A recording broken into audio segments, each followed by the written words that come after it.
Assalamualaikum warahmatullahi wabarakatuh. Perkenalkan, saya Frida Horidatul Asna dari kelompok 1. Kami akan mempresentasikan materi yang berjudul Sifat Sistem Pengendalian Manajemen. Selanjutnya adalah nama anggota kami.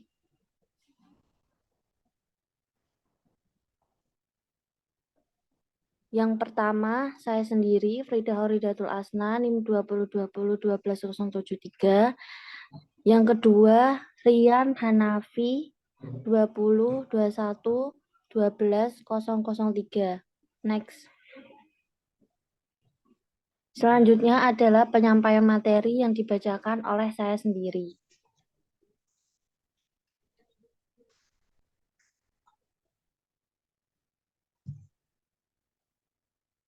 Yang pertama ada pengendalian.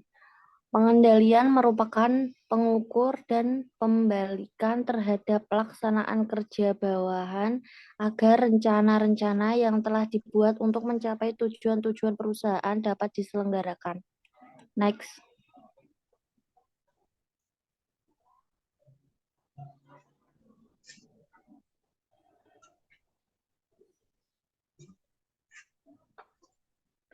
Selanjutnya adalah elemen-elemen sistem pengendalian. Yang ada 4. Yang pertama, pelacak atau detektor, yaitu suatu perangkat yang mengukur apa yang sesungguhnya terjadi dalam proses yang sedang dikendalikan. Yang kedua adalah penilai atau asesor, yaitu suatu perangkat yang menentukan signifikan dari peristiwa aktual dengan cara membandingkannya dengan beberapa standar atau ekspektasi dari apa yang seharusnya terjadi. Yang ketiga ada efektor, yaitu suatu perangkat atau yang sering disebut dengan umpan balik yang mengubah perilaku jika asesor mengindikasikan kebutuhan untuk melakukan hal tersebut. Yang keempat, jaringan komunikasi, yaitu perangkat yang meneruskan informasi antara detektor dan asesor dan antara asesor dan efektor. Next.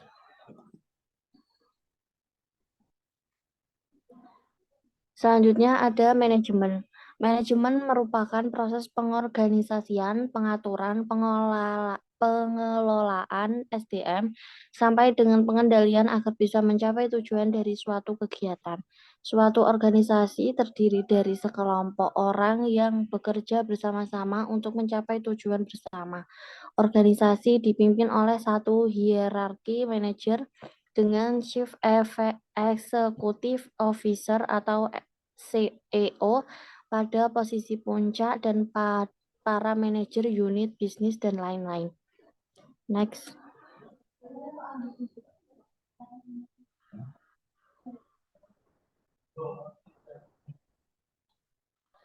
Perbandingan dengan proses pengendalian yang lebih sederhana. Ada 5. Yang pertama, tidak sama halnya dengan termostat atau sistem suhu tubuh standar tidaklah diterapkan terlebih dahulu. Yang kedua, seperti halnya mengendalikan mobil namun tidak seperti pengaturan suhu tubuh atau ruangan.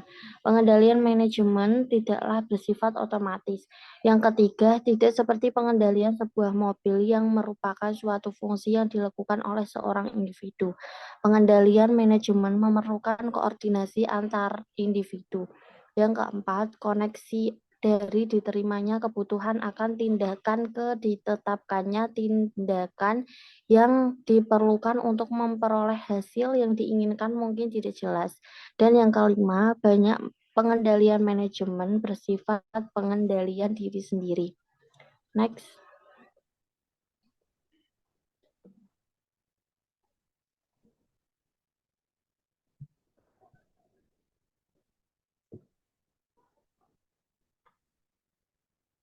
Yang ketiga adalah sistem.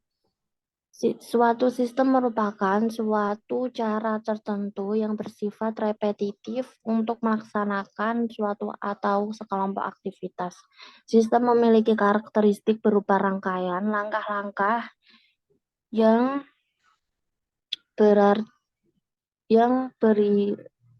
terkoordinasi dan berulang, yang dimaksud untuk mencapai suatu tujuan tertentu. Dalam bagian ini akan didefinisikan pengendalian manajemen yang membedakannya dari dua sistem yang juga memerlukan perencanaan dan pengendalian, formulasi, strategi, dan pengendalian tugas. Next.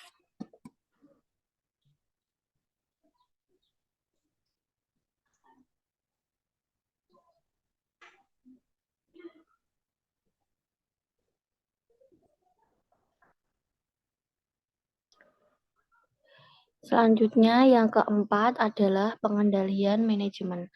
Pengendalian manajemen merupakan proses dengan mana cara manajer mempengaruhi anggota organisasi lainnya untuk mengimplementasikan strategi organisasi.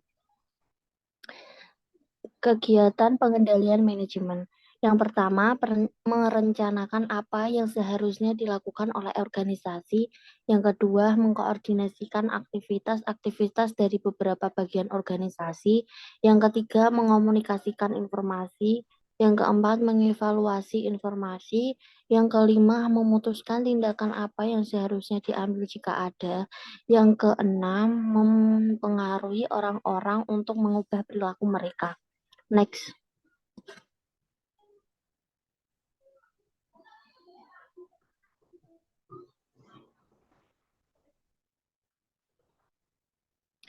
Selanjutnya ada keselarasan tujuan. Para manajer memiliki tujuan pribadi dan juga tujuan organisasi. Masalah pengendalian utama adalah bagaimana mempengaruhi mereka untuk bertindak demi mencapai tujuan pribadi mereka dengan cara sedemikian rupa sehingga sekaligus juga membantu mencapai tujuan organisasi. Keselarasan tujuan berarti sejauh hal tersebut dimungkinkan, tujuan seorang anggota organisasi seharusnya konsisten dengan tujuan organisasi itu sendiri. Selanjutnya ada perangkat penerapan strategi, yaitu sistem pengendalian manajemen membantu para manajer untuk menjalankan organisasi ke arah tujuan strategisnya. Dengan demikian, pengendalian manajemen terutama memfokuskan pada pelaksanaan strategi.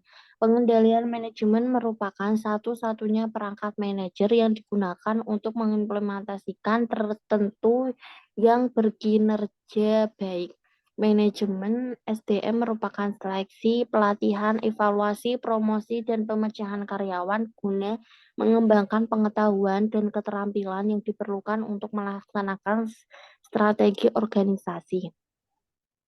Next.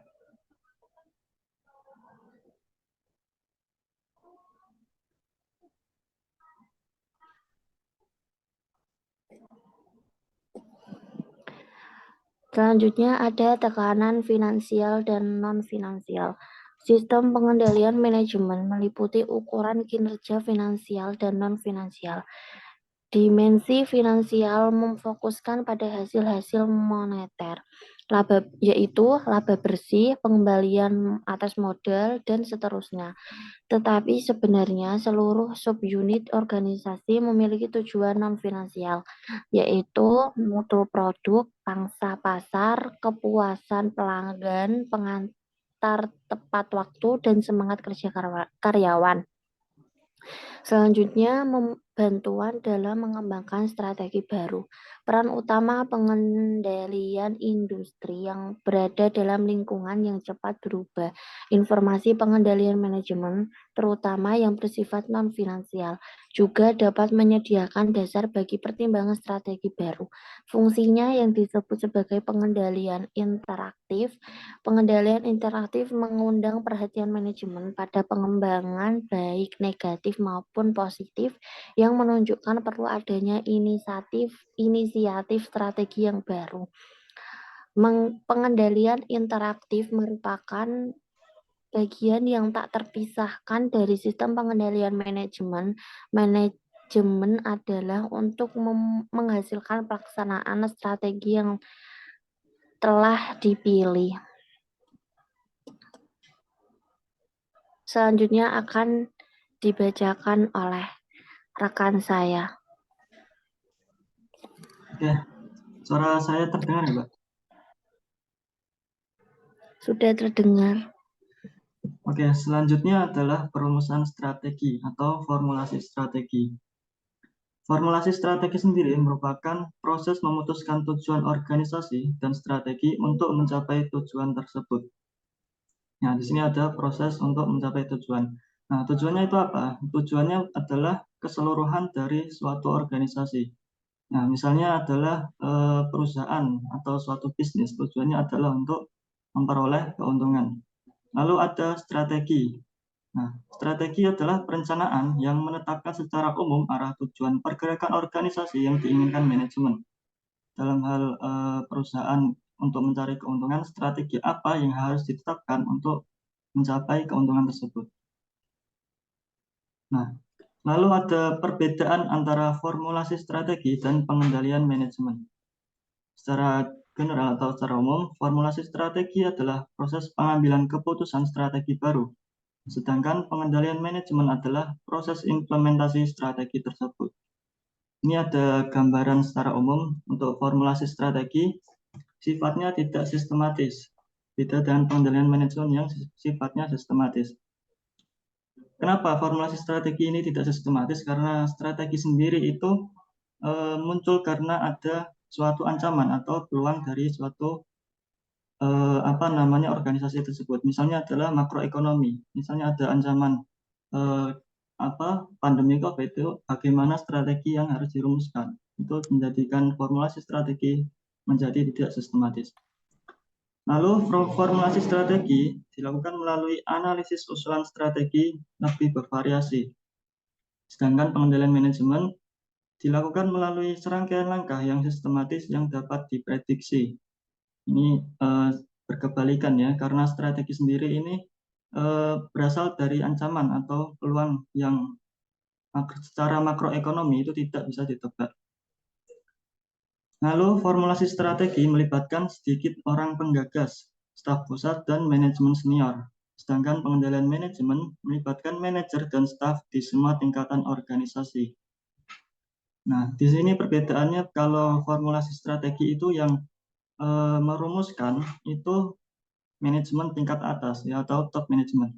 Sedangkan kalau pengendalian manajemen ini umumnya melibatkan manajemen di middle management atau manajemen tengah, dan juga lini manajemen. Jadi dia manajer tiap divisi begitu. Lalu selanjutnya ada pengendalian tugas. Nah, pengendalian tugas adalah proses untuk memastikan bahwa tugas yang spesifik dilaksanakan secara efektif dan efisien. Nah, umumnya bersifat ilmiah. Nah, pengendalian tugas sendiri ini terdiri dari pengawasan agar aturan-aturan yang ditetapkan oleh manajemen itu dijalankan dengan tepat ya, harus dijalankan sesuai aturan yang berlaku. Lalu di sini juga ada informasi bisnis. Sebagian besar informasi berupa informasi pengendalian tugas.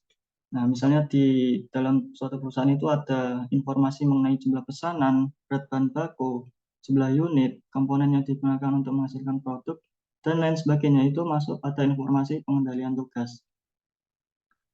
Lalu juga ada aktivitas. Nah, beberapa aktivitas tertentu yang dilakukan oleh manajer sekarang diotomatisasikan dan telah menjadi aktivitas pengendalian tugas. Nah, otomatisasi ini tidak terlepas dari teknologi. Ya, kalau sekarang kan banyak mesin-mesin teknologi canggih ya, tidak yang sudah tidak menggunakan tenaga manusia, sudah otomatis dengan mesin. Nah, lalu ada perbedaan antara pengendalian tugas dan pengendalian manajemen. Ya, kalau pengendalian tugas ini bersifat ilmiah, sedangkan pengendalian manajemen tidak bersifat ilmiah. Nah, artinya pengendalian manajemen ini tidak bisa disederhanakan menjadi suatu ilmu. Artinya para manajer itu kan merumuskan pengendalian manajemen dengan sosial ya, secara sosial ya. Ada diskusi para manajer yang itu tidak dapat disederhanakan karena itu kompleks. Lalu yang kedua adalah manusia tidak terlibat atau interaksi antara manajer dan non-manajer. Sedangkan pengendalian manajemen, manajer berinteraksi dengan manajer lainnya. Ya, kalau pengendalian tugas ini biasanya antara manajer dan non-manajer. Contohnya kayak manusia dengan mesin. Karena sekarang itu kebanyakan dengan menggunakan teknologi mesin. Lalu yang ketiga, pengendalian tugas berfokus pada tugas spesifik unit organisasi. Sedangkan kalau pengendalian manajemen itu berfokus pada unit organisasional. Nah, kalau pengendalian tugas memang dia fokus untuk mengawasi tugas spesifik unit organisasi ini sudah berjalan atau belum. Sedangkan kalau pengendalian manajemen ini berfokus pada unit organisasional. Dia lebih kompleks untuk mengatur tugas apa yang harus dikerjakan. Nah, ini ada contoh-contoh keputusan dalam fungsi perencanaan dan pengendalian. Ya, fungsi perencanaan dan pengendalian itu ada 3. Yang pertama, perumusan strategi, pengendalian manajemen, dan pengendalian tugas. Nah, ini bisa dibaca ya. Sebagai contoh yang pertama, perumusan strateginya, contoh keputusan adalah mengakuisisi bisnis yang tak terkait. Dalam pengendalian manajemen, kalau misalkan ada peluang untuk produk baru, mereka akan memperkenalkan produk baru atau merek baru dalam suatu produk. Nah, di dalam pengendalian tugas ini juga akan ada koordinasi pesanan yang masuk. Barangkali ada produk baru atau pesanan yang baru masuk. Lalu selanjutnya adalah dampak internet terhadap pengendalian manajemen. Nah, internet menyediakan infrastruktur yang digunakan untuk memproses informasi yang diperlukan manajemen menjadi lebih mudah dan cepat. Ya, internet kita nggak bisa lepas dari internet ya, semua ini sekarang menggunakan internet. Nah, namun internet tidak dapat menggantikan proses fundamental yang melibatkan pengendalian manajemen. Karena pada dasarnya, penerapan strategi melalui pengendalian manajemen merupakan proses sosial yang tidak dapat diotomatisasikan secara penuh. Nah, secanggih apapun teknologi, secepat apapun teknologi, tetap yang memproses informasi itu manusia. Jadi tidak bisa diotomatisasikan dengan AI atau teknologi manapun. Nah, ini ada salah satu kasus di buku. Kita ambil kasus 1.2, Walmart Stores INC. Nah, ini bisa dibaca dulu teman-teman. Kita langsung ke pertanyaannya saja. Nah, apakah strategi Walmart dan apakah basis yang dibangun oleh Walmart pada keunggulan kompetitifnya? Nah, ini berdasarkan analisis kami, ini kita menemukan jawaban di halaman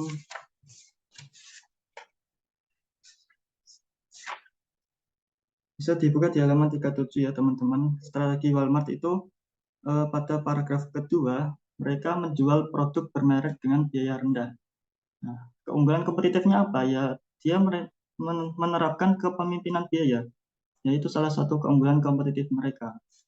Nah, dasar di mana Walmart membangun keunggulan kompetitifnya adalah melalui kontrol manajemen perusahaan, struktur organisasi, manajemen sumber daya manusia, dan budaya.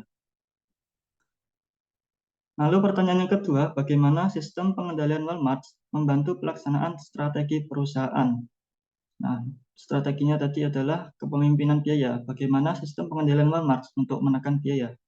Nah, di pusat sistem kontrol Walmart sendiri mereka ada beberapa aturan ya atau beberapa strateginya. Yang pertama itu adalah volume pembelian dari pemasok tunggal manapun tidak boleh melebihi 4% dari keseluruhan volume pembelian perusahaan. Dengan tidak terlalu bergantung pada satu pemasok, Walmart mengurangi kekuatan pemasok dari pemasok manapun. Pemasok tidak dapat memberikan tekanan pemasok kepada Walmart karena masing-masing menyumbang kurang dari 4% dari volume pembelian Walmart, sehingga pemasok cenderung untuk menaikkan harga. Lalu yang kedua adalah strategi saturasi Walmart, pusat distribusi yang ditempatkan secara strategis sehingga dapat melayani 150 hingga 200 toko Walmart dalam satu hari. Dan lokasi toko harus setidaknya 1 hari berkendara dari pusat distribusi. Mereka telah membuat sistem distribusi mereka berbiaya rendah dan sangat efisien. Nah, lalu yang ketiga, Walmart ini memiliki armada truk. Ya, armada truk milik perusahaan memungkinkan informasi untuk dibagikan yang memungkinkan Walmart membeli kuantitas muatan truk penuh tanpa mengeluarkan biaya inventaris. Strategi lain tentang bagaimana sistem ini menurunkan biaya. Ya, Walmart ini sudah memiliki armada truk, sedangkan para pesaingnya ini di buku misalnya kebanyakan pesaingnya melakukan outsourcing ya. Outsourcing itu menggunakan jasa pihak ketiga untuk pengangkutan truk. Jadi Walmart ini menginvestasikan armada truk untuk perusahaannya. Lalu yang keempat adalah menyimpan data, dikumpulkan dan dianalisis. Jika tidak untuk sistem ini, persediaan yang tidak menjual akan menjadi biaya untuk setiap toko dan akan mengurangi keuntungan karena penurunan harga barangnya bergerak lambat. Kontrol sistem ini mengurangi kemungkinan kehabisan stok, habis sedikit penurunan harga pada item yang bergerak lambat, dan memaksimalkan perputaran persediaan. Lalu yang kelima, mengutil atau mencuri ketika ada pencurian. Akan terjadi pengurangan inventaris yang menambah biaya bagi perusahaan. Nah, untuk mengurangi pencurian ini, Walmart menerapkan kebijakan yang berbagi 50% dari penghematan dari penurunan pencurian kepada karyawan melalui insentif toko. Jadi para karyawan itu diberikan insentif. Lalu metode kontrol lain yang diterapkan untuk mengurangi pencurian adalah orang-orang yang lebih ramah yang mengalokasikan karyawan tertentu menyambut pelanggan dan pada saat yang sama kehadiran mereka mengurangi pencurian. Nah, kita masuk pada kesimpulan. Nah, kesimpulannya, suatu sistem merupakan cara tertentu untuk melaksanakan suatu atau serangkaian aktivitas. Sistem sendiri digunakan oleh manajemen untuk mengendalikan aktivitas suatu organisasi yang disebut sistem pengendalian manajemen. Pengendalian manajemen adalah proses di mana seorang manajer mempengaruhi anggota organisasi lainnya untuk melaksanakan strategi organisasi. Pengendalian manajemen difasilitasi oleh suatu sistem formal yang merupakan siklus aktivitas yang terus berulang. Pengendalian manajemen adalah satu dari 3 fungsi perencanaan dan pengendalian yang ada dalam hampir setiap organisasi. Dua di antaranya adalah formulasi strategi, yaitu proses mengidentifikasikan ancaman dan kesempatan atau peluang yang sebagian besar tidak sistematis dan memutuskan suatu strategi baru sebagai wujud responnya. Dan yang kedua adalah pengendalian tugas, yaitu proses memastikan bahwa tugas tertentu dilaksanakan secara efektif dan efisien. Sekian penjelasan dari saya kembalikan ke Mbak Vida.